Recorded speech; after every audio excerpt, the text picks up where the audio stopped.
कृष्ण के गुणों का गान करो, खूब नाम जप और गुण यही संचय करो, यही धन है। अगर आपके जीवन में नाम नहीं है, भगवान नाम रूपी धन एकत्रित नहीं किया, तो तुम्हारे साथ वही पाप जाएगा और तुम्हारे शुभ कर्म जाएंगे और बार बार जन्म मरण के चक्र में फंसोगे। चाहे जितने यहां बड़े धनी हो, तुम दरिद्र हो यदि तुम्हारे पास नाम रूपी धन नहीं। कबीरा सब जग निर्धना, धनवंता नहीं कोई, धनवंता सोई जानिए, जाके राम नाम धन होए। भगवान नाम रूपी धन जिसके पास, वही धनवान। नाम जप कर रहे हैं मानो हम कल्प तरु प्राप्त कर लिए। कल्प तरु जो चाहो वो प्राप्त करा देगा। अब हम बाजार में गए, बड़ी कीमती वस्तु पसंद की, लेकिन पैसा नहीं, मांगने से दे देगा क्या? नहीं मिलेगा। ऐसे ही संसार ये बाजार है।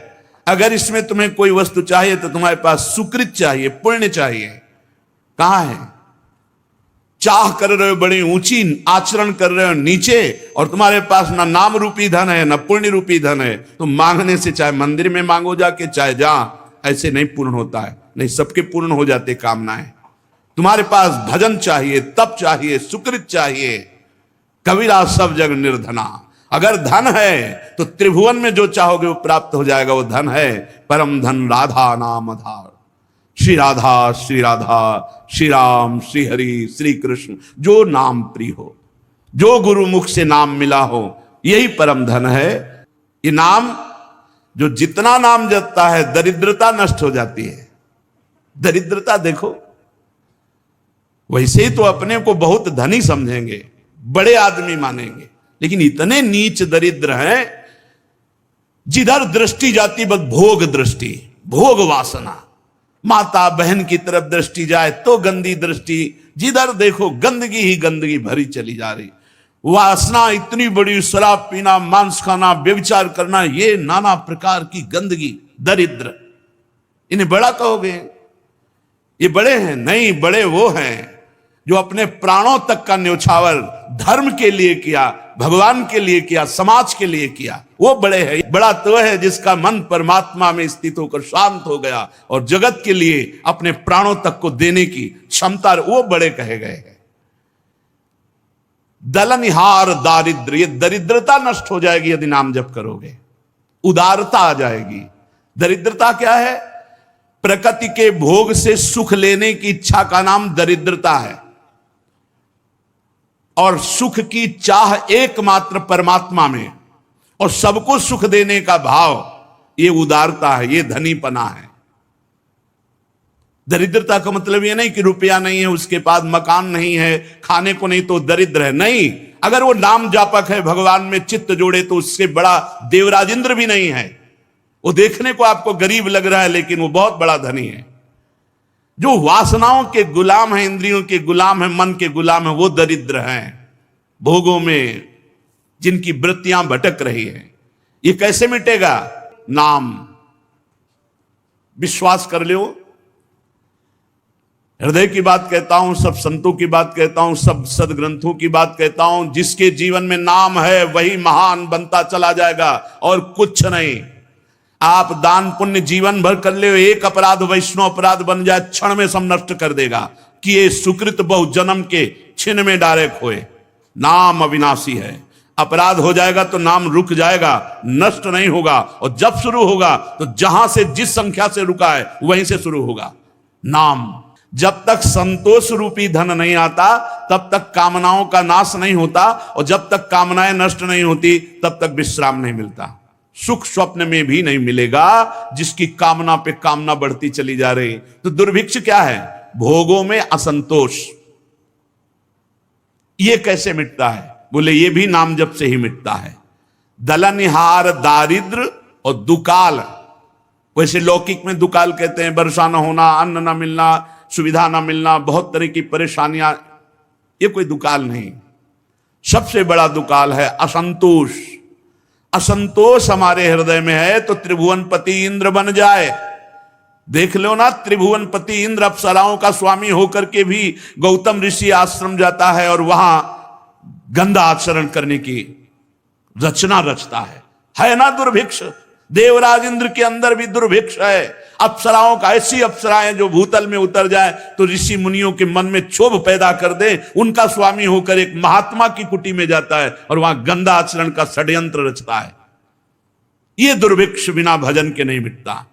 वो महान है जो नाम जप करता है, उसका हृदय इतना संतोष रूपी धन से भरा रहता है कि कुछ चाह ही नहीं रहती। सकल कामनाहीन जे राम भगति रस लीन, जो कामनाओं का त्यागी भगवान के भजन में मगन है, धन्याति धन्य है उसका जीवन। मम भक्ति युक्तो भुवनम पुनात, वो पूरे त्रिभुवन को पावन करने की सामर्थ्य रखता है। सातरति सातरति सा लोकान तारयति।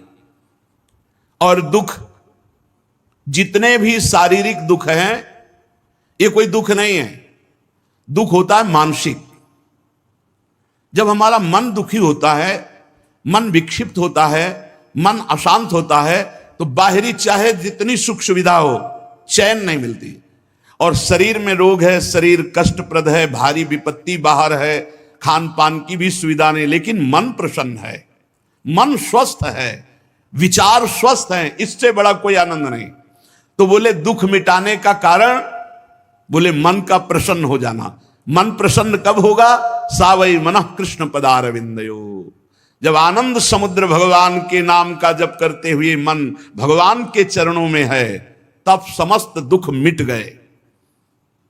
गोस्वामी तुलसीदास जी महाराज कह रहे, बहुत जन्म, बहुत कर्म, बहुत सब हुआ साधन, लेकिन आज जो मुझे विश्राम मिला, जैसे काकभूषुंडी जी कह रहे, बड़े बड़े महापुरुष कह रहे, पायो परम विश्राम राम समान प्रभु नाही, जाकी कृपा लवलेश ते मतिमंद तुलसीदास हु, पायो परम विश्राम राम समान प्रभु नाही।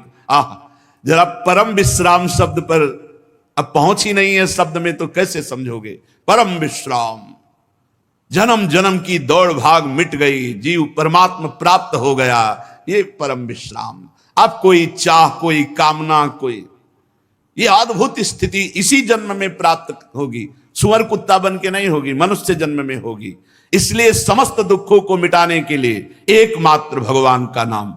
और दोष, काम, क्रोध, लोभ, मोह, मद, मत्सर, ये 6 विकार ऐसे हैं कि भगवान और भगवान के ईश्वर कोटि के जो महापुरुष हैं, उनको छोड़कर सृष्टि में कोई भी जीव ऐसा नहीं जो इनका गुलाम ना हो।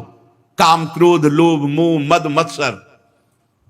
और भगवान का साक्षात्कार जब होता है तो षट विकार जित अनघ अकामा, जो इन 6 विकारों को जीत लेते हैं, जो निष्पाप हैं, जो निष्काम हैं, उनको भगवत साक्षात्कार होता है। भगवान उसके हृदय में प्रकाशित हो जाते हैं। काम, क्रोध, मद, मान न मोहा, लोभ न क्षोभ, राग नहीं द्रोहा, जिनके कपट दंभ नहीं माया, तिनके हृदय बसहु रघुराया। जो काम, क्रोध, लोभ, मोह, मद, मत्सर से जिनका हृदय रहित हो गया है, न राग है, न द्वेष है, न क्षोभ है, न हर्ष है, ना उद्विग्नता है, भगवान उनके हृदय में प्रकाशित हो जाते हैं। ये स्थिति कैसे आएगी? बोले नाम जप से।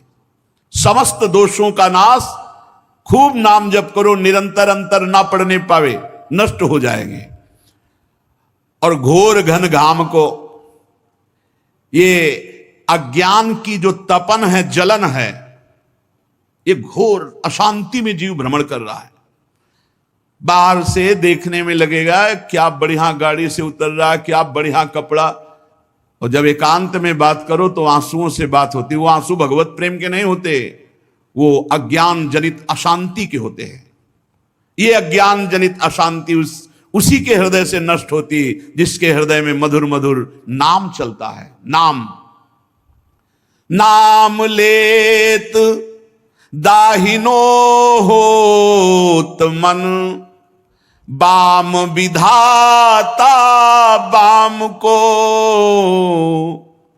कलि नाम काम तरु राम को। बहुत बढ़िया बात है। जो विधान हमारे भाग्य में लिख गया है बाम माने प्रतिकूल, उसको भी अनुकूल बना देगा यदि नाम जप करोगे। विधाता का मन अनुकूल कर देगा, तुम्हारा मन अनुकूल कर देगा, भाग्य की रेखा को अनुकूल कर देगा यदि नाम जप करोगे। यही तो करना है। लेकिन भगवान के नाम में विश्वास नहीं लोगों को जंतुर में विश्वास है। क्योंकि नाम जप करोगे तो मन जलाएगा ना, पाप नष्ट होंगे ना। तो लोग सोचते हैं पैसे के दम से हम अपनी भाग्य रेखा, अपने प्रारब्ध मिटा देंगे। त्रिभुवन में कोई ऐसा पैदा नहीं हुआ, नहीं हुआ।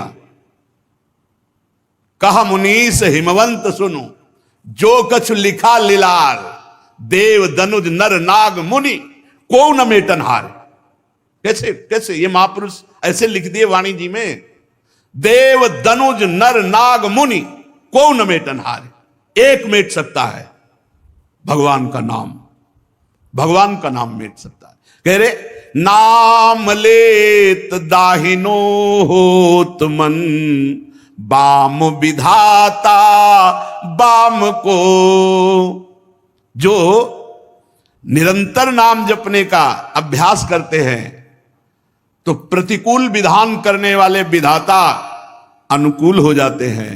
सबकी शिकायत रहती है, मेरा मन ऐसा, मेरा मन वैसा। अरे विधाता के मन को पलट दे, तुम्हारे मन की क्या बात। नाम जप के देखो। बोले नाम जप करते हैं मन नहीं लगता, बड़ी गंदगी मन में आती है। तो वही गंदगी तो मन से निकल रही, आ नहीं रही। और मन लगे ना लगे, तुम्हारे को आग छुआ दिया जाए भूल से, जबरदस्ती से, क्या आप जलोगे नहीं? मन लगे ना लगे, आग तो दाहिका शक्ति वो जला देगी। तुम भोजन पा रहे हो, मन लगे ना लगे पेट भर जाएगा ना।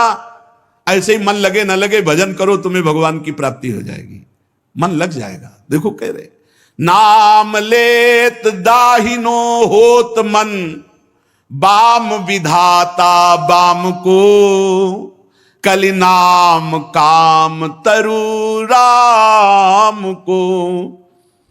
जो नाम जप करता है उसकी भाग्य रेखा भी मिट जाती। कल एक उपासक ने प्रश्न किया था बाहर से पधारे हुए कि हमने सुना है कि कच्चे पाप नष्ट हो जाते हैं, लेकिन पक्के पाप जो होते हैं वो भोगने पड़ते हैं, क्योंकि बड़े बड़े महापुरुषों के भी शरीर में रोग देखा जाता है। भोगना पड़ता है ये अज्ञानी जीवों को, नाम जापक और भगवदानंद में स्थित को नहीं। कैसे? देखा तो गया उनके शरीरों में। तो शरीर का मतलब है कपड़ा, कपड़े में दाग लग जाए या कपड़ा फट जाए तो हमको क्या परेशानी। ये अज्ञानी जीव को भोगना पड़ता है, ज्ञानी को नहीं। वो बहुत ऊंचाई पर रहता है जहां शरीर के दुख सुखों का स्पर्श भी नहीं है, दुख सुख का स्पर्श ही नहीं है। बहुत समझने का विषय है। जब तक शरीर राग है तब तक भोगना है, और जब शरीर राग खत्म तो भोगना का। आप देखो एक औषधि का प्रभाव कि किसी अंग में उस औषधि का प्रभाव किया जाए तो उस अंग को काटा जाए तो आंख खुली होने पर, चेतना होने पर भी हमें कष्ट नहीं होता। तो क्या भगवान के नाम के द्वारा मन को भगवदानंद में डुबो देने पर क्या शरीर का कोई कष्ट उसे पीड़ा पहुंचा सकता है?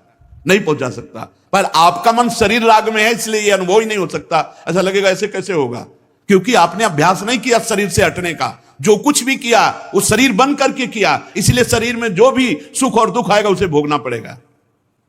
यह चमत्कार भगवान के नाम में है। आपने महामहिम परम पूज्य श्री गुरु अर्जुन देव जी का जब चरित्र सुना था, तपते हुए बिल्कुल आग में लोहे के तवे पे बैठा ला विधर्मियों ने, ऊपर से तप्त बालू डाल रहे हैं और मुख से क्या निकल रहा है उनके, वाहे गुरु वाहे गुरु वाहे गुरु, तेरा किया मीठा लागे। ये कहां स्थिति है? जरा एक चिंगारी छुआ के देखो, फिर क्या याद आता है? प्रभु याद आते हैं या शरीर याद आता है? फफोले पड़ रहे हैं, यहां तक कि खौलते हुए तेल में डाल दिया। क्या अपराध किया था? केवल प्रभु के नाम में, अपने धर्म में अडिग हैं, बस यही तो बात है ना। क्या अपराध था? वो धर्म विरुद्ध आचरण करने वाले, उनको जबरदस्ती धर्म विरुद्ध चलाना चाहते थे, अपने प्राणों की बलि दे दी, लेकिन आह नहीं बोला। वही मुस्कुराहट, वही जिह्वा से वाहे गुरु वाहे गुरु। किसी भी धर्म में आप देख लीजिए, ठाकुर हरिदास जी को 22 बाजारों में मार कोड़े, खाल खींच ली गई, लेकिन हरि बोल दूसरा शब्द नहीं निकला। प्रहलाद जी को कितना भयानक कष्ट दिया गया, एक भी शब्द आह नहीं निकला। ये क्या है? अगर शरीर में होते तो उनको पीड़ा होती, वो शरीर में नहीं, वो अपने स्वरूप में है, जहां ये साधारण अग्नि की क्या दिव्यास्त्र भी प्रवेश नहीं कर सकते। अग्नेयास्त्र, वायुयास्त्र, वरुणास्त्र ये प्रवेश ही नहीं कर सकते। वो हमारा स्वरूप है। हम अपने स्वरूप को भूलकर इस मलिन देह में आसक्त हो गए। इस अज्ञान रूपी जलन की शांति नाम जप से होगी। बहुत बहुत समझने का विषय है। अगर नाम जप नहीं तो सब शून्य है, आप इतना समझ लो। तुम्हारा तप, तुम्हारा तीर्थ स्नान, तुम्हारा दान पुण्य सब शून्य है। और नाम है तो एक अंक लिख गया, एक। अब एक के बाद शून्य, तो हर शून्य का महत्व हो गया और 10 गुना बढ़ता चला जाएगा। कहत मुनीष महेश महात्म, उल्टे सूधे नाम को, कलि नाम काम तरु राम को। गोस्वामी जी कह रहे हैं, जिनको सीधे राम राम उच्चारण करना नहीं आता था, मरा मरा रट करके वो ब्रह्म ऋषि पदवी को प्राप्त हो गए। भगवान शिव इसका महात्मा जानते हैं नाम का। नाम के प्रताप से काशी में मरने वाले हर जीव को मोक्ष पदवी, भगवत प्राप्ति कराते हैं। नाम के बल से गले में समुद्र मंथन से निकला हुआ हलाहल विष आज भी भगवान शिव रोके हुए। एक घूंट पानी रोक लो, अरे एक घूंट क्या जरा सा चला जाता है, खो खो करने लगते हैं। यहां जो और पूरा हलाहल विष, नीलकंठ भगवान नाम पड़ा शिव जी का। किससे? बोले नाम से। नाम के बल से हलाहल विष को। इसलिए भलो लोक परलोक तासु, जाके बल ललित ललाम को, तुलसी जग जानियत नाम ते, सोच न कूच मुकाम को, कलि नाम काम तरु राम को। भलो लोक परलोक तासु, जाके बल ललित ललाम को। जिसने एक बात पकड़ ली सत्संग में कि अब हमारे जीवन का उद्देश्य है नाम जप करना, उठते बैठते चलते फिरते और साधन बने न बने नाम नहीं छूटेगा। बोले भलो लोक, इस लोक में तुम्हें कभी दरिद्रता नहीं छू सकती, तुम्हें कभी दुख नहीं छू सकता, तुम एक आनंद की स्थिति में आ जाओगे। पर अभी 2-4 माला जपने की बात हम नहीं कहते कि 2-4 माला से स्थिति। सातु दीर्घ काल निरंतर सत्कार सेवितो दृढ़ भूमि। दीर्घ काल तक, लंबे समय तक निरंतर आदर सहित नाम जप करो तो स्थिति आ जाएगी, दृढ़ भूमि। अध्यात्म की वो स्थिति आ जाएगी जहां दुख सुख का प्रवेश नहीं, हर समय अखंड प्रसन्नता रहती है। इस परम सुंदर भगवान नाम का बल यह है कि लोक में भी सुखी और परलोक में भी सुखी। तो आप कहोगे बड़े बड़े संतों को तुम्हें दिखाई देता है कष्ट है, बिल्कुल कष्ट नहीं है। आपको दिखाई देता है, जैसे अपने लोग उदाहरण में कहते हैं कि श्री रामकृष्ण परमहंस जी के गले में कैंसर था, उनके थे। ये सब बाहरी बातें हैं। वो जिस आनंद में मगन, तुम्हारी दृष्टि ही नहीं गई। ये सब शरीर के ऊपर है और शरीर जड़ है। अगर चलाने वाला अपने स्वरूप में है और प्रसन्न है तो कीड़ा भी पूरे शरीर में पड़े हो तो भी मुस्कुराहट में अंतर नहीं। अगर मन भगवान से विमुख है तो बहुत देव गंधर्व रूप भी हो तो किस काम का, मरोगे तो है ही है, नष्ट तो होएगा शरीर, फिर क्या। फिर समझ लो, भलो लोक परलोक तासु, जाके बल ललित ललाम को। ललित ललाम भगवान के नाम का जिसके पास बल है वो इस लोक में भी सुखी और शरीर छूटने के बाद निश्चिंत होकर, पहले से बुक है व्यवस्था। ये घबरा कौन रहे मरने से?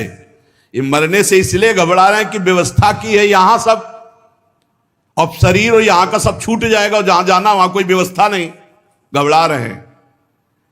यदि तुम्हारे पास भजन बल है, नाम बल है, तो मुकाम पे पहुंचने के लिए सोच नहीं होगा। तुलसी जग जानियत नाम ते सोच न कूच मुकाम को।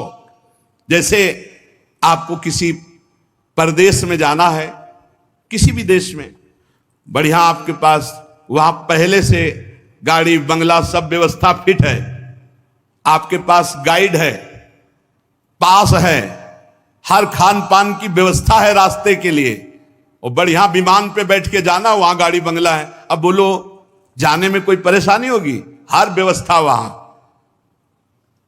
नामते सोच न कूच मुकाम को। अब आपके पास नाम रूपी धाम है तो ज्ञान विज्ञान रूपी गाइड है आपके पास, और जब शरीर छूटेगा तो भगवान के धाम में, भगवान की दिव्य लीला में, दिव्यान पहले से बुक हो चुका, पहले से पता चल जाता है हमारा काम हो गया। ये किसी को प्रमाणित नहीं करने की जरूरत होती, अपनी छाती जानती है। जैसे हमारा पेट भर जाता है तो हमें पता लगता है अब हम छक गए, ऐसे ही अपने को पता चलता है हमारा जन्म मरण मिट गया, अब हमारा अगला जन्म नहीं होगा, अब हमारा काम हो गया। ये हृदय देखो, गोस्वामी जी कह रहे ना, पायो परम विश्राम राम समान प्रभु नाही कहूं। पा गया विश्राम, अब कृतकृत्य भयऊ मैं, निकल रहा है हृदय से, अब कृतकृत्य भयऊ मैं, अंदर से आ जाता है। इस लोक में तो परमानंद रहेगा ही। आप नाम जप के देखो, परमानंद भोगों का मिलना नहीं है, परमानंद सांसारिक मान प्रतिष्ठा नहीं है, परमानंद इससे बिलग है। और वो जब होगा तो इन सब वस्तुओं का महत्व तो नहीं रहेगा, मारी घूमेंगी। और एक रहस्य की बात समझ लो, जब तक तुम माया को पकड़ना चाहोगे कभी नहीं पकड़ पाओगे। आज तक किसी के पकड़ में नहीं आई। और भगवान को पकड़ना चाहो तो माया तुम्हारे पीछे पड़ जाएगी, माया विघ्न रूप में पीछे पड़ जाएगी। जिसे आराधना करके माया पकड़ने के लिए लोग भाग रहे हैं, वो कभी पकड़ में नहीं आएगी। और जो भगवान की तरफ चले तो माया पीछे विघ्न बन करके लग जाती कि ये मुझे स्वीकार कर लो। भलो लोक परलोक तासु जाके बल ललित ललाम को। लोग मारे घूम रहे, बड़ा तरस लगता है। नाम जप नहीं करेंगे घर में बैठ के, अच्छे आचरण का विचार नहीं करेंगे। वो सोचते हैं पैसे के बल से हम कहीं जाके दे देंगे किसी झाड़ फूंक, किसी महात्मा, किसी साधु को, और वो हमें आशीर्वाद दे देगा और हम भोगें विषय, और वो हमें आशीर्वाद दे देगा, हम सुखी हो जाएंगे। त्रिभुवन में नहीं, त्रिभुवन में नहीं, सब नौटंकी नाटक हम आपको कह रहे हैं, सब हमारे शास्त्र के अनुसार हम कह रहे। ऐसे ऐसे बड़े सिद्ध महापुरुष हुए कि ऐसे जो चाहे पूरी सृष्टि से मिटा दे रोग, लेकिन उन्हीं के शरीर में उन्होंने नहीं मिटाया, उसको भोगा। भगवान का भजन करने वाले जानते हैं कि ब्रह्मास्त्र का प्रयोग मच्छर मारने के लिए नहीं होता, ये भगवान नाम भगवत प्राप्ति के लिए होता है। ये भ्रम तो छोड़ दो कि तुम भजन किए बिना सुखी हो जाओगे। बारी मथे घृत होए बरु सिकताते बरु तेल, बिनु हरि भजन न बहुतरी या सिद्धांत पेल। गांठ बांध लो, किसी के आशीर्वाद की जरूरत नहीं। यदि नाम जप करोगे तो सब आशीर्वाद आपके ऊपर वर्षा की तरह आ जाएंगे। और नाम जप नहीं करोगे तो चाहे तुम जितने अरबों रुपए लगा दो, तुम्हें दुर्गति भोगनी पड़ेगी, कष्ट भोगना पड़ेगा। तुम सत्य, तो सत्य आशीर्वाद तुम्हारे पीछे हर समय। सत्य की खोज करनी नहीं है, सत्य है उसे स्वीकार करना है। और सत्य की खोज कर रहे हैं और झूठे को स्वीकार कर रहे हैं। उल्टा, झूठे को स्वीकार कर रहे हैं, सत्य की खोज कर रहे हैं। और सत्य को स्वीकार करना है, झूठे को छोड़ देना है। कैसे प्राप्त होगा? और आज तक जिसे भगवत प्राप्ति हुई, दैन्य को हुई है, भगवत भजन करने से हुई है। इसलिए इस लोक और परलोक में परम सुख की प्राप्ति सच्ची तुमसे कहते हैं। मान लो, हमारी प्रार्थना मान लो, हम कहते हैं 25 पैसे मत खर्चा करो, बस जिभ्या से राम राम हरि हरि कृष्ण कृष्ण राधा राधा राधा, 1 पैसा मत खर्चा करो। क्या होगा? राग खत्म हो जाएगा, संसार से राग। आप आनंद स्वरूप हैं प्यारे। मृत्यु के भय से बचने के लिए एकमात्र उपाय भगवान का आश्रय। आ रही मृत्यु, आ रही, रोज हमारी शाम सुबह रोज हमारी आयु नष्ट होती चली जा रही है। आप क्या समझते हो? आप बड़े हो रहे हो? आप बड़े नहीं हो रहे हो, आप घट रहे हो। जन्म से लेकर, बोले कितने साल? बोले 40 साल। 40 गए और 40 मिनट हैं कि नहीं पता नहीं प्यारे। और इस 40 मिनट में हम अगर नाम जप कर ले तो हमारा काम बन जाएगा, जन्म जन्म की बिगड़ी बन जाएगी। तुलसी जग जानियत नाम ते सोच न कूच मुकाम को। जिसने इस परम सुंदर महामहिम नाम का आश्रय ले लिया वो लोक परलोक दोनों में सुखी हो गए। और जब संसार से जाने की बात आती है तो हृदय में आनंद होता है। एक आए थे बड़े धनी मानी पदाधिकारी, उन्होंने अपना परिचय दिया कि अगर हम आपको अपना कमरा दिखाएं तो इतनी वो जो इनाम मिलते हैं भारतीय सरकार से, हाँ टॉपी और मेडल जो भी कहते हैं, वो सब टंगे आपको दिखाई देंगे और दुनिया की हर सुख सामग्री हमारे पास है, खूब सम्मान प्राप्त हुआ है। पर अब मैं भयभीत हूं। तुमका किस बात से? बोले मरना पड़ेगा इस बात से। मेरी वृद्धावस्था है, अब लगता है मरूंगा मरूंगा तो सब छूट जाएगा, इससे कैसे बचूं? हमका इसी से बचने के लिए तो अध्यात्म है, भगवान का नाम है। देखो कह रहे तुलसी जग जानियत नाम ते सोच न कूच मुकाम को। जब यहां से चलने की बात आती है तो हृदय आनंदित होता है। क्यों होता है? क्योंकि अपना कोई है नहीं, अपना कुछ है नहीं। जो अपने हैं उनके पास हम जा रहे हैं, जहां हमारा सब कुछ वहां हम जा रहे हैं। जैसे परदेश से घर लौटना हो तो आपको बुरा लगेगा क्या? मन उत्साहित होगा, अपने घर जा रहा हूं।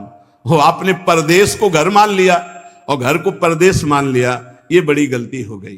प्रभु को पराया मान लिया और माया को अपना मान लिया। इसलिए यहां से जाने की बात सुन के अच्छे अच्छे के होश खराब हो जाते हैं, मरने की बात सुनकर अच्छे अच्छे के होश खराब हो जाते हैं।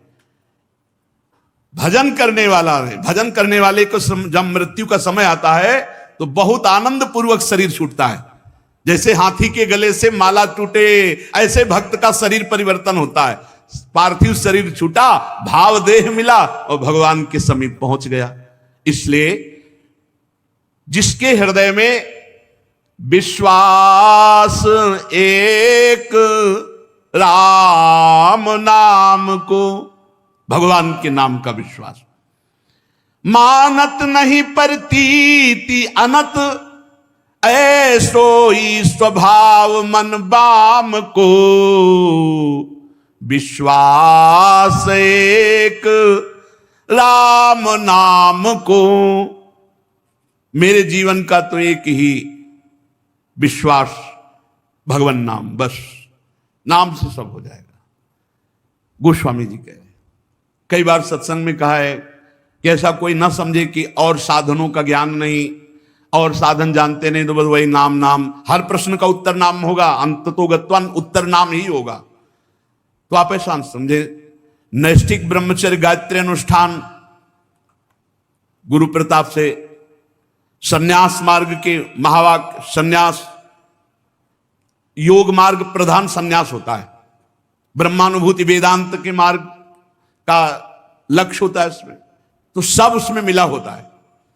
हर शास्त्र ज्ञान जब बैठ करके अंततो गत्वा विश्राम मिला तो नाम, ये सबका सार आया नाम। शनकादि ब्रह्म ज्ञान संपन्न महापुरुष हैं, अंततो गत्वा हरिश शरणम हरिश शरणम हरिश शरणम। जितने भी बड़े महापुरुष हैं सबका अंततो गत्वा विश्राम नाम है, ये बात आप समझ लो। अगर नाम जीवन में नहीं है तो खोखला जीवन मिलेगा। आप देख लेना खोखला जीवन क्या होता है, परमार्थ में खोखला जीवन क्या होता है। कैसे हम समझे कि हमारा जीवन खोखला हो रहा है? अंदर का चिंतन खत्म, भगवत चिंतन, आंतरिक चिंतन रहित। अगर आंतरिक चिंतन सहित है तो कोई निषेध नहीं। अगर आंतरिक चिंतन गया और बाह्य चिंतन, बस फंसा लिया माया ने, अंतिम बात कीर्ति में फंसा के गिरा लिया। बोले मानत नहीं प्रतीति अनत, ऐसो ही स्वभाव मन बाम को। ये मेरा कुटिल मन कुछ ऐसा स्वभाव है इसका कि ये कहीं भी विश्वास नहीं करता, चाहे जितना अच्छे से समझाओ। हम आपको सही कहते हैं, बहुत नाटकी मन है, इसको नाटक पे विश्वास है। प्रहलाद जी इस बात के प्रमाण हैं, बड़े बड़े संत इस बात के प्रमाण हैं कि भगवान नाम के जप के प्रभाव से सदा सदा के लिए दुखों को परास्त कर दिया, पर जीव मान नहीं रहा। गोस्वामी जी के विश्वास नहीं हो रहा। मानत नहीं प्रतीति अनत, ऐसो ही स्वभाव मन बाम को। जो चाहिए आपको। एक बालक 5 वर्ष की अवस्था है, श्रीमद् भागवत महापुराण, महाराज मनु शतरूपा का आपने महिमा सुनी। उनके दो पुत्र थे, उत्तानपाद, प्रियव्रत। उत्तानपाद छोटे, प्रियव्रत बड़े थे। उत्तानपाद महाराज के दो पत्नियां थी, सुनीति और सुरुचि। छोटी वाली पत्नी बहुत सुंदर, तो राजा की बहुत प्रिय थी। उत्तानपाद राजा की बड़ी प्रिय रानी थी सुरुचि, और जो सुनीति थी वो बड़ी रानी थी और बहुत धर्मज्ञ थी। सुरुचि मानो नाम का पूरा प्रभाव स्वभाव पे पड़ गया। अपनी रुचि के अनुसार हो तो ठीक है, रुचि के प्रतिकूल हो तो बर्दाश्त रहे, ऐसी छोटी रानी। और सुनीति वो रुचि के अनुसार नहीं, वो नीति के अनुसार चलती थी। हमारी रुचि क्या है? अभी अच्छी रुचि है, फिर गलत रुचि हो सकती है, लेकिन शास्त्र क्या कहता है, गुरुवाणी क्या कहती है, हमको उसके अनुसार, सुनीति, गुरु के वचन के अनुसार, नीति के अनुसार चलना। तो जो सुनीति से चलता है उसके ध्रुव प्रकट होते हैं। वैसे सुनीति से चलने वाले अरबों में कोई एक होंगे, और रुचि से चलने वाले, सुरुचि से चलने वाले सब हैं। और राजा को रुचि प्रिय थी, सुरुचि। उत्तानपाद हम सब हैं, पैदा ऐसे हुए हैं। दो हैं, अंदर आओ। सुमति कुमति सब के उर राही। सुमति सुनीति, और जब रुचि के अनुसार चला जाता है तो कुमति बढ़ जाती है, और कुमति अमंगल कारिणी होती है, और सुमति संपत्ति और सुख प्रदान करने वाली होती है। सुमति सुनीति, कुमति सुरुचि, अपनी रुचि के अनुसार चलना। अपनी रुचि के अनुसार थोड़ी चला जाता है, शास्त्र और गुरु की वाणी के अनुसार चला जाता है। यद्यपि राजा को सुनीति जैसी महामहिम रानी प्राप्त थी, पर वो प्यार करते थे सुरुचि को। राजा कौन है? ये जीव। ये जीव रुचि के अनुकूल चलता है। जैसी मन बुद्धि रुचि दे रहे हैं उसी की सलाह में भटकता चला जाता है। और जो सुनीति बुद्धि होती है वो भटकने नहीं देती। नहीं, ये गलत है, नहीं होगा, ये शास्त्र विरुद्ध है, ये धर्म विरुद्ध है। राजा को सुरुचि अधिक प्रिय थी। सुनीति जी के पुत्र हुए ध्रुव जी, पर सुनीति को राजा प्यार वैसा नहीं करते थे।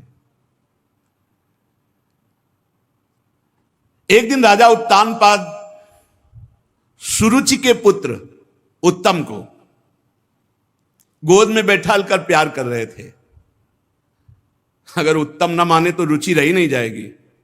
अपनी रुचि को श्रेष्ठ मानने के कारण ही, मान्यता देने के कारण ही दुर्गति होती है। वो उत्तम को दुलार कर रहे थे, तो ध्रुव जी राजा के समीप गए, महाराज उत्तानपाद के, और ऐसे 5 वर्ष के बालक थे, ऐसे हाथ उठाया कि पिताश्री हमको भी गोद में ले लें। अब ये सुरुचि के खिलाफ हुई ना, कि जहां मेरा पुत्र वहां सौत का पुत्र कैसे। घमंड में भरी हुई सुरुचि ने देखा कि ये प्रयत्न कर रहा है पिता की गोद में बैठने के लिए, डाह भरे शब्दों से हाथ पकड़ा, इससे झिटिक दे, तू इस सिंहासन पर बैठने का अधिकारी है। हां, माना तू महाराज का बेटा है तो क्या हुआ, लेकिन मेरी कोख से तो नहीं पैदा हुआ ना, सौत की कोख से पैदा हुआ है। तो अभी नादान है, तुझे पता नहीं कि सिंहासन पर बैठने के लिए मेरी कोख से पैदा हुए पुत्र का ही अधिकार होगा। ये दुर्लभ इच्छा तेरी पूर्ति होने वाली कभी नहीं। और झिटिक दिया ध्रुव को। एक बात सुरुचि के मुख से बहुत अच्छी निकल गई। तपसा आराध्य पुरुषम तस्यैवानुग्रहेण में गर्भे त्वं साधयात्मानम यदि इच्छसि नृपासनम। भगवान जब कृपा करते हैं तो प्रतिकूलता मिलती है, और प्रतिकूलता भगवान की तरफ बढ़वाती। विपत्ति, दुख, अपमान, प्रतिकूलता, ये भाग्यवान को जब मिलती है तो भगवान की तरफ बढ़ते हैं, और अभागी को जब मिलती है तो इसी में डूब जाता है। ऐसे अपमानित करना छोटे बालक है, तू पिता की गोद में बैठने का अधिकारी नहीं, क्योंकि तू दूसरी माता के गर्भ से, माना तू राजा का पुत्र है, लेकिन मेरी कोख से जन्मे तब तू अधिकार प्राप्त करेगा। तपसाराध्यम पुरुषम तस्यैव अनुग्रहेण में, जा परम पुरुष भगवान की आराधना कर और उनकी कृपा मना, और फिर मेरे गर्भ से जन्म ले, तब इस सिंहासन पर गोद पे बैठने का अधिकारी होगा। ध्रुव जी को बहुत बुरा लगा मां का व्यवहार। अंदर अब बालक हैं, कुछ कह नहीं सकते, रो दिया, और बहुत ही हृदय में कष्ट हुआ कि ऐसा कैसे, मेरे भी पिता हैं, मेरी भी मां तो इनकी रानी है, ऐसा कटुवचन महाराज भी सुन रहे हैं, कुछ बोल नहीं रहे। और सुरुचि तो कड़वा बोलकर झिटक ही दिया। महाराज की मुख की तरफ देखा ध्रुव जी ने, एक शब्द नहीं। तो रोते हुए अपनी माता के पास गए। ये देखो सुनीति, शिशक शिशक कर रोकर मां से लिपट गए। मां ने गोद में उठा लिया। क्या हुआ बेटा? तो जदासी थी, वो बोली कि ऐसी ऐसी घटना घटी, सुरुचि जी ने ऐसा ऐसा बर्ताव किया। महाराज कुछ बोले नहीं। बहुत धीरज टूट गया सुनीति जी का। देखो, विपत्ति भगवान की प्राप्ति कराने वाली है। वो बहुत से सुख में, क्योंकि महाराज बात भी नहीं करते थे और कम से कम बेटे को दुलार कर लेते। बेटे का अपमान तो रुदन को बहुत रोका कि अगर हम रुदन करने लगी तो मेरा बेटा तो धैर्य ही टूट जाएगा। आंसुओं को अंदर ही रोक करके कहा, बेटा पहली बात तो यह है कि जो तुम्हारा अमंगल करे उनका कभी अमंगल नहीं सोचना चाहिए। ये सुनीति, ये नीति है। जो तुम्हारा अमंगल करे उनके लिए भी अमंगल नहीं सोचना। धन्य है मां जो ऐसा उपदेश कर रही। बेटा, जो दूसरों को दुख देता है उसको अंततो गत्वा दुख भोगना पड़ता है। ये सुनीति। तुम उसके दुख की कामना मत करो, वो खुद भोग लेगा। उमा क्षमा सापौते भारी, अपने कर्म जाय अपकारी। अपकार, अवहेलना, दुख, प्रतिकूलता, निंदा, अपमान करने वाले के लिए तुम कुछ मत सोचो। उसका कर्म ही उसको नष्ट कर देगा। तुम क्षमा कर दो। और जो तुम्हारी माता सुरुचि ने कहा ना, बहुत सुंदर लगा मुझे। उन्होंने कहा ना कि ठीक है तुम राजा के पुत्र हुए तो क्या हुए, तो बेटा महाराज मुझे पत्नी क्या दासी भी स्वीकार करने में अब लज्जा आती है उनको, क्योंकि नवीन रानी मिल गई है तो मुझे दासी भी नहीं मानते, पत्नी की क्या बात। पर बेटा एक बात तुम्हें बहुत अच्छी मां ने कही कि तुम भगवान नारायण की आराधना करो। तो यह बात हमें बहुत अच्छी लगी। क्या बेटा तुम उन माता की बात मानोगे? और मेरी भी सहमति है कि तुम भगवान की आराधना करो। और देखो, भगवान की आराधना करने से तुम्हारे परदादा ब्रह्मा जी को परमेष्ठी पद प्राप्त हुआ। तो मुझे लगता है कि तुम चाहो तो ऐसा पद प्राप्त हो सकता है जिसे ब्रह्मा भी नमस्कार करें, ऐसा पद। इसीलिए माता और पिता सबसे बड़े गुरु माने गए हैं। अगर गलत सलाह दे दे तो जीवन बर्बाद हो जाए बच्चे का, और अच्छी सलाह दे दे तो जगत बंदनी पुत्र हो जाए। गांव में एक सुल्ताना डाकू की नौटंकी देखी थी जब स्कूल में पढ़ते थे। तो उसमें जब उसको पकड़ करके आखिरी में फांसी की सजा दी गई तो उससे पूछा गया कि तुम्हारी अंतिम कोई इच्छा है? तो उन्होंने कहा मेरी मां को मुझे मिला दो। तो अंतिम इच्छा पूर्ति करने के लिए मां को मिलाया गया तो मानो गले लग रहा हो ऐसा दिखाई दिया और नाक काट ली अपने दांत से अपनी मां की। तो अफसरों ने पूछा ऐसा क्यों तुमने किया है? तुम्हारी मां है। बोले पहली बार जब कलम चुरा के स्कूल से लाया था तो इस मां ने कहा था शाबाश बेटा, लिखने के काम में आएगी। मैंने समझा अच्छा कार्य है और आज मैं इतना भारी चोर बना कि मुझे फांसी की सजा मिल रही। अगर पहले दिन मां थप्पड़ मार देती तो आज फांसी का फंदा मेरे गले में न लगता। ये वो मां है मुझे डकैत बनाने वाली। मां प्रथम गुरु है, इसीलिए बहुत संभल कर आचरण करना चाहिए बच्चों के सामने, बहुत संभल कर जबान खोलनी चाहिए। ऐसा व्यवहार, ऐसा बर्ताव जिससे उनके संस्कार गलत ना होने पावे।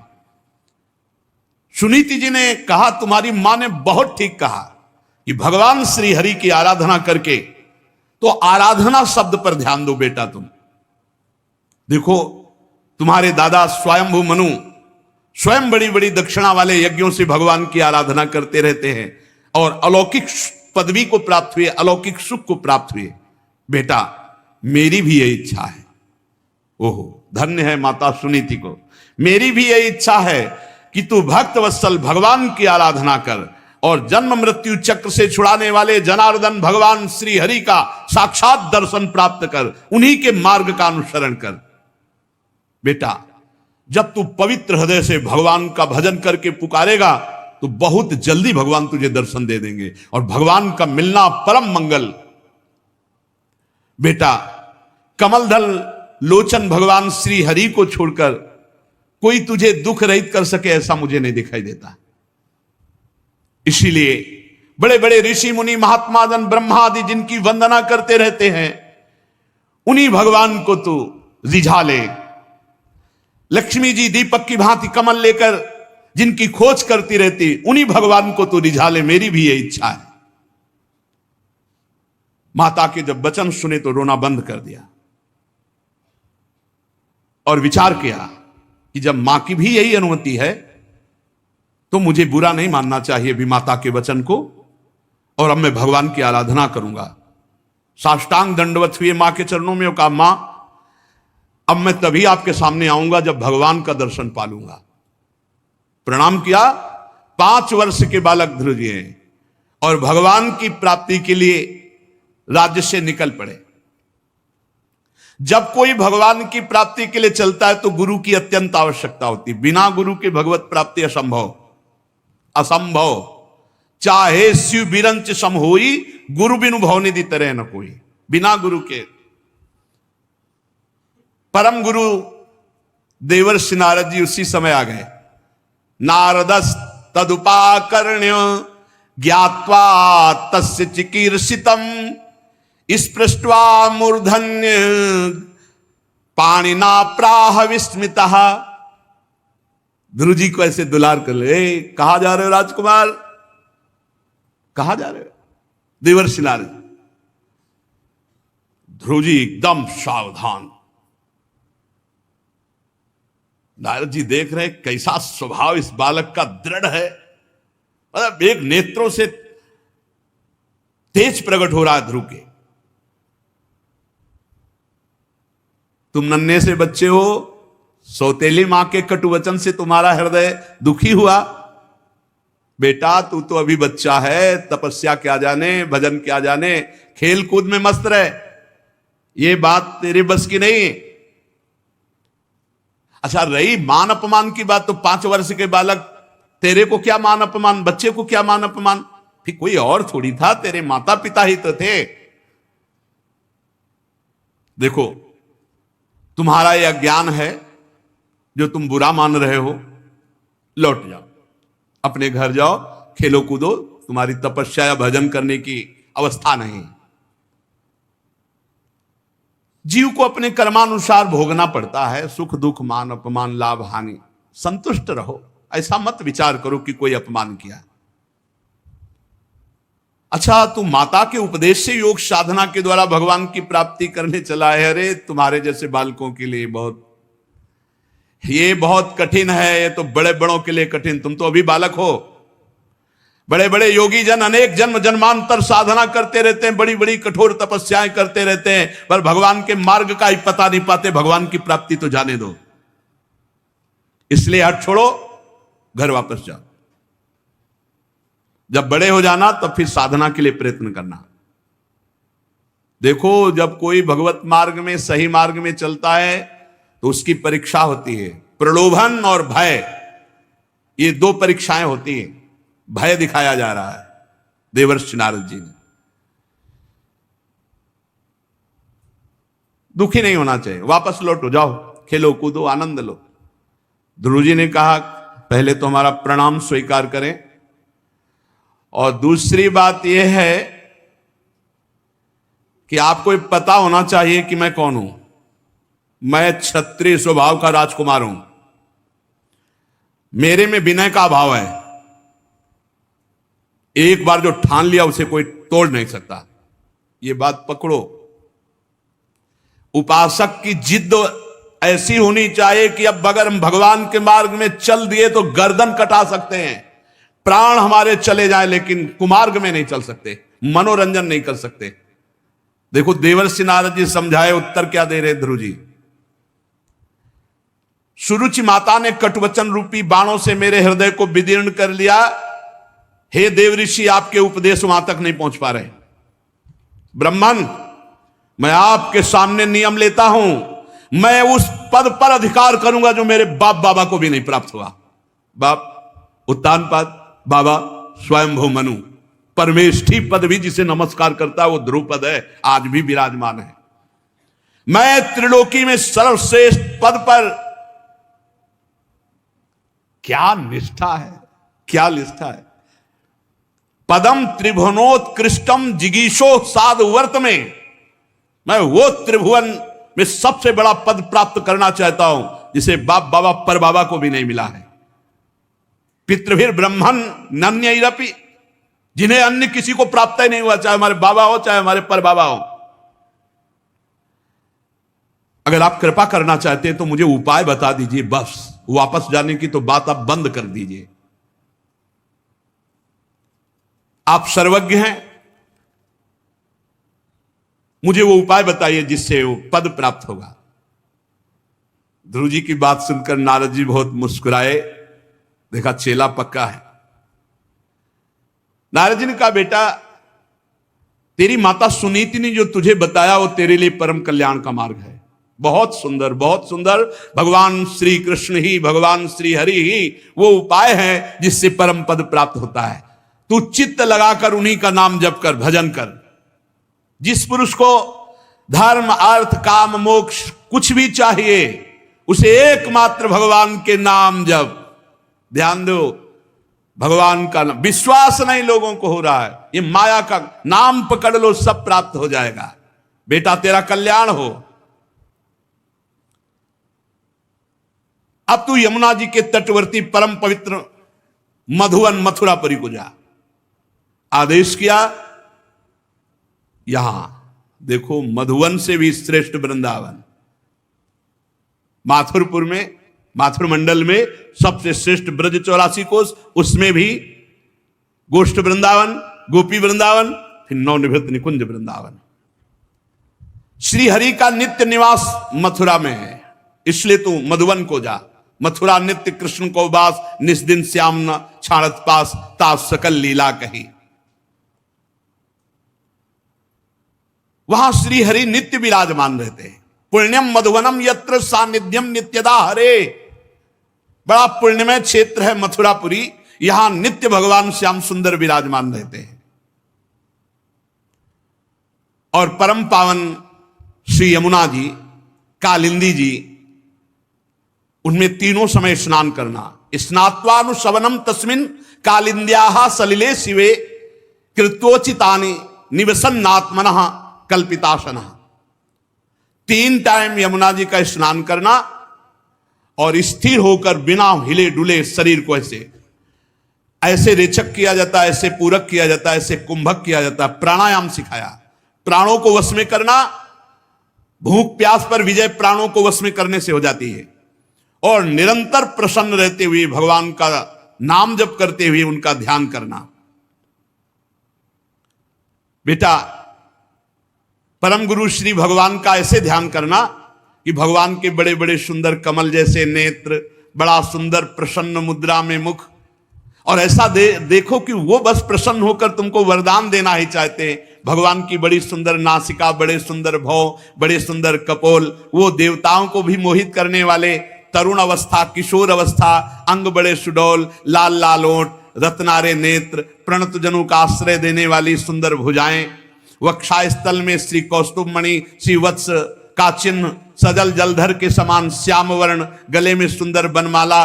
भगवान मुस्कुरा करके वरदान देना ही चाहते, ऐसे सुंदर रूप में। जिस समय तुम्हारा मन भगवान के स्वरूप में लग जाए, तो मैं तुम्हें मंत्र बता रहा हूं। इस मंत्र का जिस नियम से मैं बता रहा हूं, जब करोगे तो 7 दिन में सिद्धों के दर्शन हो जाएंगे। 7 दिन में। जपयश्च परमो गुहा श्रूयताम में नृपात्मजो यम सप्तरात्रम प्रपठन पुमान पश्यति खेचरान। जो आकाश में सिद्ध विचरण करते हैं 7 दिन इस मंत्र के जप से, जैसी मैं पद्धति बता रहा हूं, सिद्धों के दर्शन हो जाएंगे। सिद्धों के दर्शन होने का मतलब है भगवान की दर्शन की सामर्थ्य आना। पहले सिद्ध संतों के दर्शन होते हैं, भगवान के दर्शन के पहले सिद्ध संतों के, भगवत प्राप्त संतों के दर्शन होते हैं। ये जो मंत्र है इसका गुप्त रूप से गुरुजन प्रदान करते हैं। शास्त्रों के मंत्रों का कभी कीर्तन या उच्चारण नहीं करना चाहिए, ये अंदर ही अंदर उपांशु या मानसिक जपे जाते हैं। जो ऐसा शास्त्र मर्यादा विरुद्ध कीर्तन आदि करते हैं उनके सुकृत नष्ट हो जाते हैं, शास्त्रीय विधान है। देवर्षि नारद जी ने द्वादशाक्षर मंत्र का उपदेश किया। प्रभु का कैसे पूजन करना है, भाव के द्वारा देवर्षि नारद जी ने बताया और कहा मौन का आश्रय लेना और आहार पर संयम करना। ये 2 बातें साधु के लिए या भगवत प्राप्ति करने वाले वैष्णव के लिए बहुत आवश्यक है, बहुत आवश्यक है। वाणी में शासन रखो, मौन का आश्रय लो, कम बोलो, भगवत शब्द बोलो, हितकर बोलो, सत्य बोलो, नहीं तो मौन रहो और आहार पर संयम कर लो। आहार पर, यह बहुत बढ़िया बात है। ये 2 चीजें जीवन में सदैव रही हैं, क्योंकि गंगा किनारे किसी से बात करना नहीं और भोजन की व्यवस्था नहीं। जब कभी कभी थोड़ा गुड़ मिल जाता, कभी जैसे गंगा किनारे रहे, वो खेती जो करते हैं, बारी लगाते हैं, वो कभी 1 परेठा 2 परेठा दे दिए गंगा जल के साथ, बहुत आनंद में। ये साधक को 2 चीजों पर ध्यान देना चाहिए, वाणी, मौन, आहार थोड़ा। देखो अभ्यास है, जैसा कर लो कर लो। एक एक कवल कम करते जाओ, कम होता जाएगा, और एक एक कवल बढ़ाते जाओ तो पेट बढ़ता जाएगा, चर्बी बढ़ती जाएगी, भजन वजन तो होना नहीं। फिर भोजन नीरस, भजन सरस, और भोजन सरस तो भजन नीरस। नारद जी ने उपदेश किया कि भगवान की सबसे बड़ी पूजा क्या है, मौन रहना और आहार को बहुत लघु रूप में करना और निरंतर भगवान के इस मंत्र को और इसी मंत्र से भाव के द्वारा पूजन करना। इस प्रकार जब हरि का मन वाणी शरीर से पूजन होगा तो तुम्हारा हृदय पवित्र हो जाएगा। निश्चल भाव से जब भगवान का ये द्वादशाक्षर मंत्र जब करोगे तो भगवान बड़ी जल्दी आकर आपको दर्शन देंगे। गुरुदेव ने मंत्र दिया, साधन बताया, भगवान का रूप।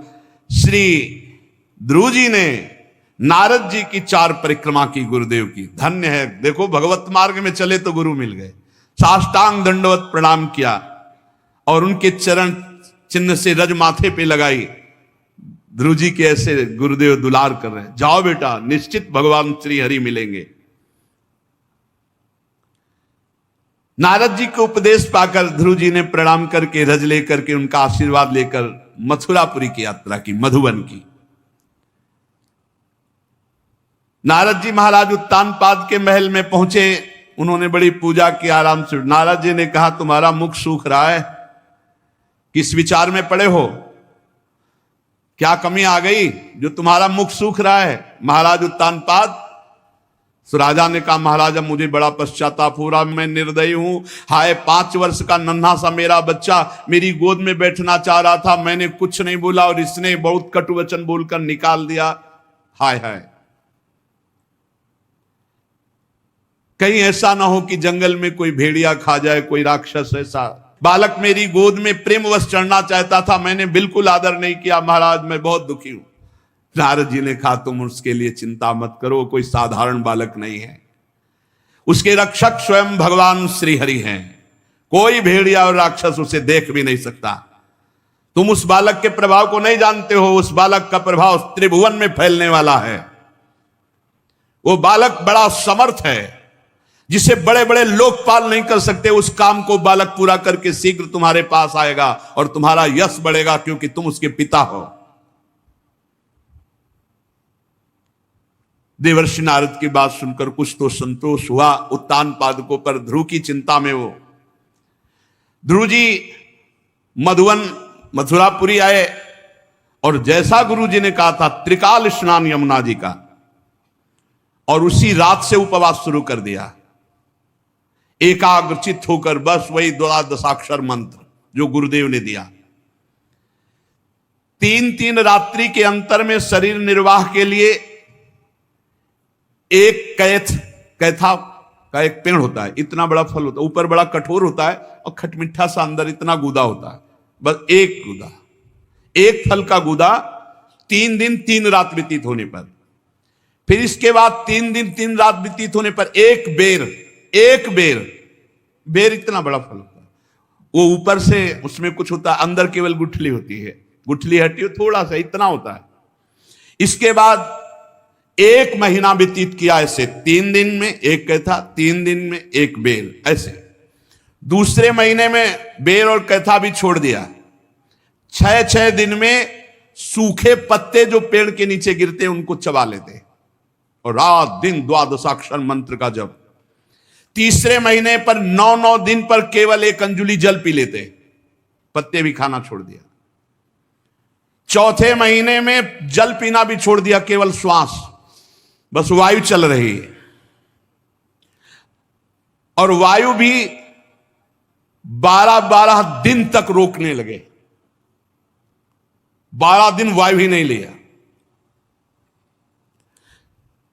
पर बहुत विचित्र, 5वें महीने में श्वास को जीतकर एक पैर केवल खंबे केवल खड़े होकर के, जैसे खंबा, एक पैर केवल, दोनों हाथ ऊपर उठाए, श्वास को रोक लिया, मन को खींचकर परमात्मा में पूर्ण स्थित, श्वास बंद। गजब की साधना, गजब की। जे ही परब्रह्म की धारणा करके श्वास बंद करके हाथ उठाए, 12 दिन तक श्वास ले, त्रिभुवन कांप उठा। जैसे ध्रुव जी ने श्वास रोक करके समाधि भाव से, तो पृथ्वी कांपने लगी, त्रिभुवन में हाहाकार मच गया, बड़े बड़े देवता लोकपाल ब्रह्मादि भयभीत हो गए। श्वास सबकी रुक गई, सबकी। ध्रुव जी ने अपनी रोकी तो सबकी रुक गई। अन्य जीवों का सब श्वास प्रश्वास रुक गया। लोकपाल घबरा कर ब्रह्मा जी सहित सब हरि की शरण में, भगवान सृष्टि का नाश हो जाएगा। सबकी प्राणवायु रुक गई, अभी अभी एक क्षण में सब मर जाएंगे। आप दुख से छुड़ाए, भगवान ने कहा डरो मत, ये कोई अनिष्टकारी बात नहीं। उत्तान पाद के पुत्र धोने मुझ विश्वात्मा में चित्त को लगाकर अपनी श्वास रोक ली तो सब विश्व की श्वास रुक गई, क्योंकि भगवान विश्वात्मा है। मैं अभी निवृत्त करता हूं इस तप से। सब देवता लोग अपने अपने लोग को, भगवान तत्काल गरुड़ पर चढ़े और मथुरापुरी आ गए। गरुड़ की जो गति है वो मन से भी बढ़कर है। जैसे मन, आप बंबई गए तो 1 सेकंड के भी कम हिस्से में बंबई पहुंच जाएगा, इससे भी ज्यादा तीव्र गति गरुड़ भगवान की है। वहां पहुंच गए, देखा बिजली की तरह कांति है ध्रुव की, चमकते हुए, अब परम पवित्र, दे दीप्यमान। इधर ध्रुव जी जो ध्यान कर रहे थे भगवान का, वो अंतर ध्यान हो गया, घबरा गए। जे भी नेत्र खोला तो जो अंदर ध्यान कर रहे थे बाहर भगवान विराजमान। ओ, सामने खड़ा प्रभु को देखकर प्रेम अधीर हो गए। 6वें महीने में भगवत साक्षात्कार। जब भगवत मिलन की चाह लगती है तो नहीं खान पान ते भावे है, नहीं कोमल वसन सुहावे है, तब विषय लगे ते खारा है, हरि आशिक का मग्न आरा, हाय हाय मच जाता है। और फिर ऐसा अनुभव होने लगता है, आज भगवत साक्षात्कार होगा, आज विश्वनाथ जी मिले, आज मन अति हरस जनावन ते ही, आज देखी हो परम स्नेही। और भगवान निहाल कर देते हैं। ध्रुव जी ने सामने देखा जो अपने ध्यान का विषय प्रभु थे, सामने गरुड़ ध्वज भगवान गरुड़ पर विराजमान है। साष्टांग दंडवत भगवान के सामने ध्रुव जी प्रेम अधीर होकर लौट गए। भगवान कूद पड़े गरुड़ जी से, जैसे मां अपने बालक का ऐसे ध्रुव जी को उठाकर भुजाओं से कस ले, मानो मां बरस रही है, जैसे मुख से चूमना, नेत्रों से करुणा बरसाना, हृदय। ऐसा थोड़ी होता है कि भगवान कोई ध्यान में मिल गए तो हम होते हैं भगवत साक्षात। भगवान ऐसे मिलते जैसे आप बैठे हो, बस लगन, तीव्रता, चाह, कहो सो कहां जहां प्रभु ना हो, यहीं बैठे देख रहे हैं। बहुत देर तक ध्रुव जी प्रेम मगन, भगवान भी प्रेम मगन। अब ध्रुव जी कुछ बोलना चाहते हैं, भगवान की स्तुति करना चाहते हैं, पर बालक है 5 वर्ष के, हाथ जोड़ते कुछ बोलने की, पर क्या भगवान के सामने बोले, हिम्मत भी नहीं पड़ रही और कुछ आता भी नहीं कि भगवान की कैसे स्तुति करे। भगवान ने ध्रुव जी की ये स्थिति देखकर 5 जन शंख को कपोल पे छुआ दिया। ध्रुव जी के जो ही छुआया तो तत्काल ब्रह्मबोध हो गया। इसमें लिखा है तत्काल अपने स्वरूप का बोध ध्रुव जी को हो गया, ब्रह्मबोध हो गया छुआते ही। ये बड़ी महिमा की बात है। दैवीम परिज्ञात परमात्मा निर्णय, आत्मबोध हो गया। मम दर्शन फल परम अनुपा, जीव पावलिज सहज, ब्रह्म के स्वरूप का बोध हो गया और दिव्य वेद ध्रुव जी के मुख से निकलने लगे। ध्रुव जी ने भगवान की बड़ी दिव्य स्तुति की। तो आगे आनंद लेते हैं इस चर्चा आगे। श्री राधा वल्लभ लाल की।